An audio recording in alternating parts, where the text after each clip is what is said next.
What is going on, everybody? I just wanted to do some predictions, look at a little bit of breakdowns for the 305 UFC card coming up. Part of the reason I wanted to do this is because a couple of YouTubers that do these type of videos are the reason I decided to do a YouTube channel in the first place. I think I've gotten all of 8 views on 2 videos, but hey, I guess you got to start somewhere. And shout out to Lucas Tracy MMA, who unfortunately just retired, and I guess that gave me a little bit of a kick in the ass to really start making some videos. And Bedtime MMA, I really enjoy their content. I think they do a good job, and well, they inspired me to make some MMA video, or just make a YouTube channel in general. And they do fight predictions, and I watch most of the UFC. I mean, almost all UFC events, really. And figure I'd take a shot doing some fight predictions. I'm always on the Verdict app, so might as well put my money where my mouth is for this fight card coming up.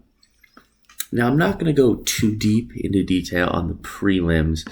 There is a couple fights I want to shout out here on the prelims. Jack Jenkins, this guy was on a roll before he got hurt against Cheppy Mariscal. I really think Jack Jenkins is going to win. He's a guy to keep your eyes on the prelims. Really good kicking game, good grappling, good top position game on the ground. I think this guy definitely has the skills to take out unranked fighters in the featherweight division. And yeah, look out for Jack Jenkins. He's a fun fighter. He's a good fighter. And this fight up here, Junior Tafa and Walter Walker, sorry. One's German, one's not. Anyway, I want to talk about this fight a little bit. A lot of people are really gassing up Junior Tafa here. I get that he lost his last fight on short notice. I definitely do. I just want to pull up his record really quick because I see that he's only 5-2, and he lost his first fight on short notice. I mean, I get that everyone says, "Oh, this guy, he's a glory kickboxer." He's a glory kickboxer, but this isn't kickboxing. Not everyone is Alex Pereira. Not everyone is going to hop over from glory and kick ass. And he's 1-2. I guess you can excuse the second loss to DeLima, who just leg kicked him on short notice. But as a kickboxer, I think that's a peculiar way to lose, as that you would think his shins are pretty conditioned to checking kicks. Anyway, Walter Walker, he's a little bit more experienced. I think he's going to get it done. I understand he's one of these blob heavyweights, so people don't rate him. But you know what? We only get so many good things as an MMA community, and I think a Tafa brother win just isn't one of them, even though I would really like it to be. Jumping over to the main card, I think this is a really, really good main card here. Li Jingliang, hope I said that right, against Carlos Prates. I mean, everyone kind of likes the Leech after, him going along to get along with the whole, Chimaev, D-Rod, Tony Ferguson, Kevin Holland, musical chair swapping card deal. He's not that good. He's a gatekeeper, let's be honest. He's not been active. He's going wins and losses. Prates is on a run. This guy is flying through people right now. He's got a lot of power. Lee can get hit. I think that's pretty simple. I think Prates gets it done. Even simpler, Tuivasa, Rosenstrike. Again, I really like Tuivasa, and I think it'd be super fun to see him get a knockout, do a shoey, discuss Dana White and the commentary team by doing one of those. But this guy's in free fall. I mean, other than Tony Ferguson, I can't think of another fighter in the UFC that is on a worse losing streak than this dude, which is too bad because he seems like a fun guy, seems like a good guy. But, when you're door dashing fast food to the Apex and you're training at a Planet Fitness, well, this is what's going to happen. Rosenstrike is a little bit more of less powerful, more technical, kind of Derek Lewis type, just big dude looking to hit you hard. Not a lot of finesse in Rosenstrike's game. Enough to beat Shamil Gaziev. But Shamil Gaziev is a less in shape Tony Soprano, so we shouldn't be too impressed with that win. Literally, look this up. I saw this on Instagram. It was Tony Soprano with James Gandolfini and Shamil Gaziev. Shit you not, Tony had more muscle mass. Not saying Tony would kick Shamil's ass, but dude, come on. Like, you're a UFC fighter and you don't drink because you're Muslim. How the fuck are you in that bad of shape? Anyway, next fight, we have Gamrot, Dan Hooker. Now, initially, I was full in on, Mateus Gamrot's going to run away with this. Dan Hooker's had a couple really good wins as of late. Jalen Turner, that was a fight I thought he was just going to get, run through. He's really only been losing to good people. He lost to Dustin, no shame in that. He was kicking Dustin's ass for a while. That was at round 1 or 2, and he just landed those big knees on Dustin. If it went a little bit longer, I think he would have gotten the finish, but he didn't, and he lost.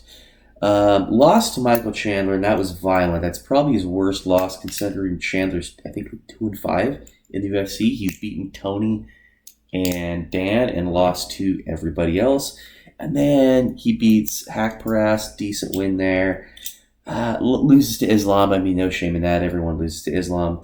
Lost to Arnold Allen, who I personally really rate Arnold Allen. I think this guy could still win a belt. I'll stand on that. I think Allen's really good. Not a lot of shame in that. So the more I think about it, I think this will be a lot closer fight than... Well, I think it's either people think Gamrot is going to completely dominate him, or you have the delusional Aussie fans who just think who enter Aussie fighter here will win. I think both of those are kind of wrong. I think this is a close fight. I think if Dan can keep this on the feet, I think he can give Gamrot problems. That being said, Gamrot is pretty spectacular at smudging out a decision win. And because of that, I'm begrudgingly going to go Gamrot. I think it's going to be one of those things where it could be a little bit like the Makhachev-Volkanovski fight where Dan has the moments. Dan had him here and there. But Gamrot knows how to win a fight.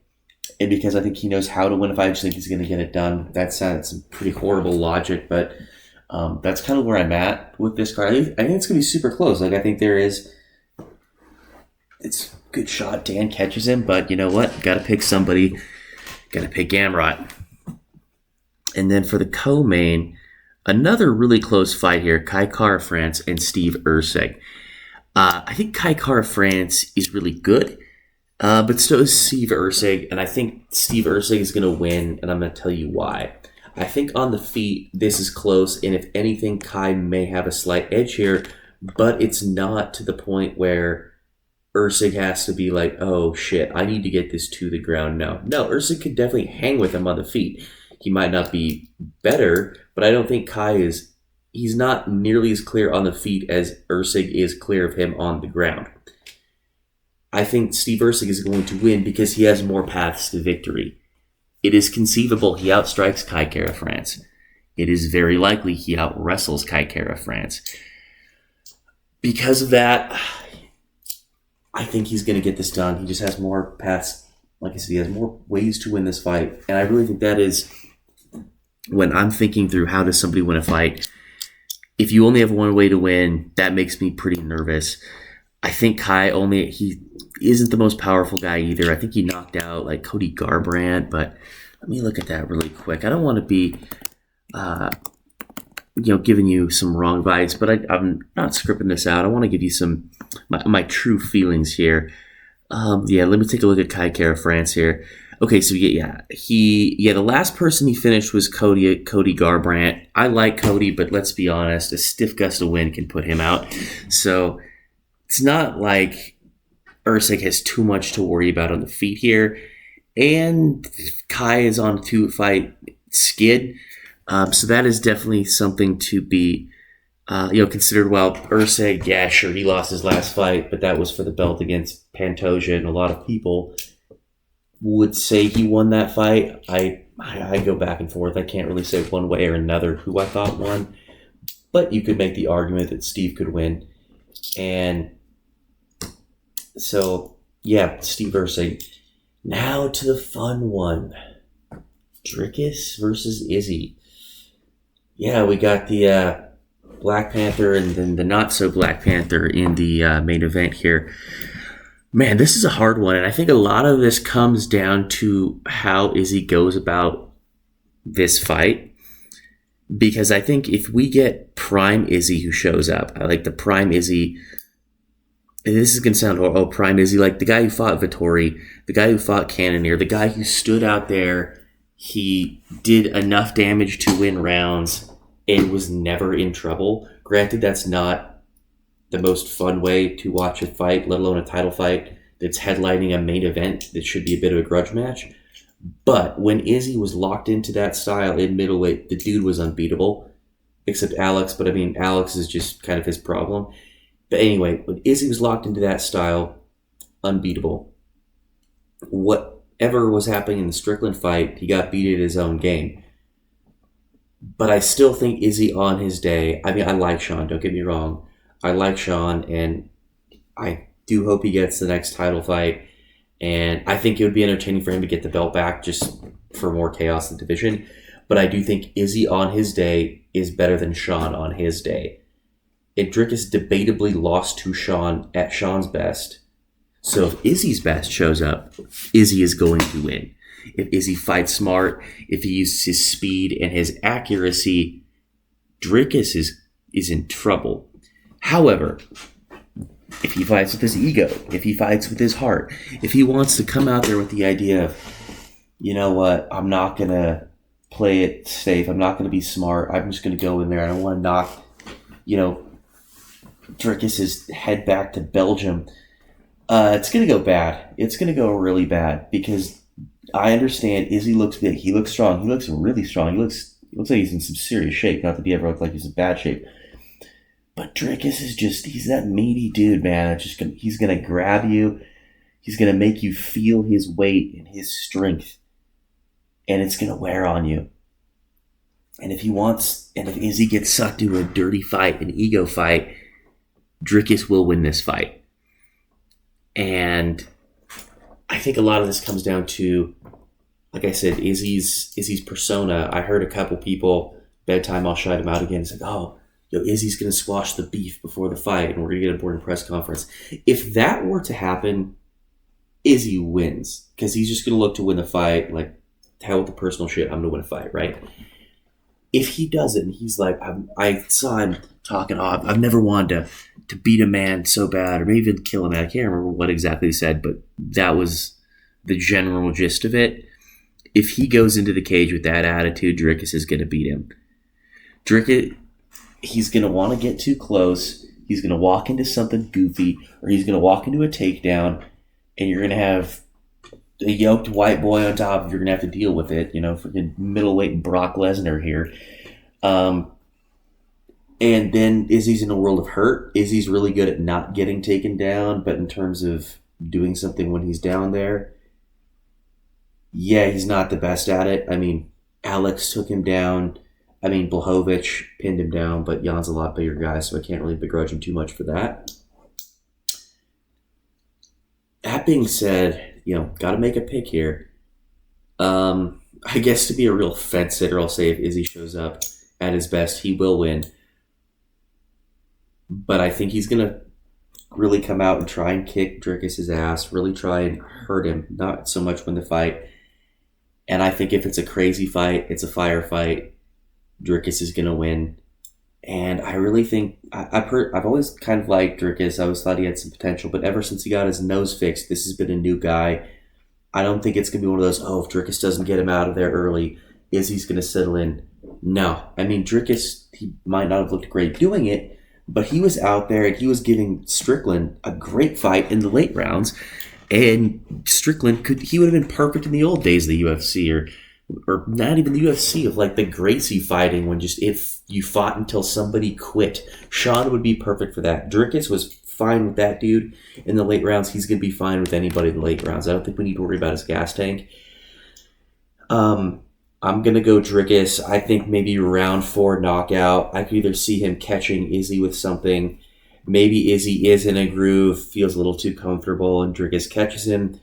Or it could just be Big overhand right from Dricus, hits Izzy. He blasts a takedown, gets on top, and finishes him from there. Anyway, I'm going to go with Dricus getting the finish. But, it's going to be a good fight. And, if Izzy shows up in his prime, he can definitely still do it. Either way, I think this will have a fun... The middleweight division is going to be fun for a while. Because if Izzy wins, you get the Sean Izzy rematch of, Sean's going to be calling him a, dog fucker. And that will be entertaining to watch the ESPN and UFC press team try to not make sure anybody hears about that. And if you hear Dricus and Sean, it'll be funny because you'll just have... Weirdly, I think Dricus is the one guy who can kind of get in Sean's head. It seemed like he was doing it a little bit in the lead up to the fight. I mean, he did cross the line saying that he did pull the Colby Leon card about saying something about his dad. But, a lot of people say Dricus is the master at gaslighting, and I feel like that really winds Sean up. So that will also be entertaining. I mean, either way this fight goes, the division's in a fun place. There is a part of me, like I said, I'm going to stand on it. Dricus, 5th round finish. There's a part of me that is rooting for Izzy to win because I know people clown on Izzy. There's a lot to clown on Izzy for. But he makes this division entertaining. He is so technically good. I mean, he's one of those people, like, if you train, you're like, man, I wish I could do what he does. So, yeah, I guess those are some of my thoughts. I know they're up pretty late, but, yeah, that's a little bit where I am with this card, and should be a good one. Look forward to watching it. If you happen to stumble upon this video, drop some of your predictions and just tell me how you think the fight's going to go, and if you come upon these after the fight, well, tell me how wrong I was, or praise me as the Nostradamus of UFC predictions. Anyway, have a good one, and this is the Dinosaur. We'll see you later.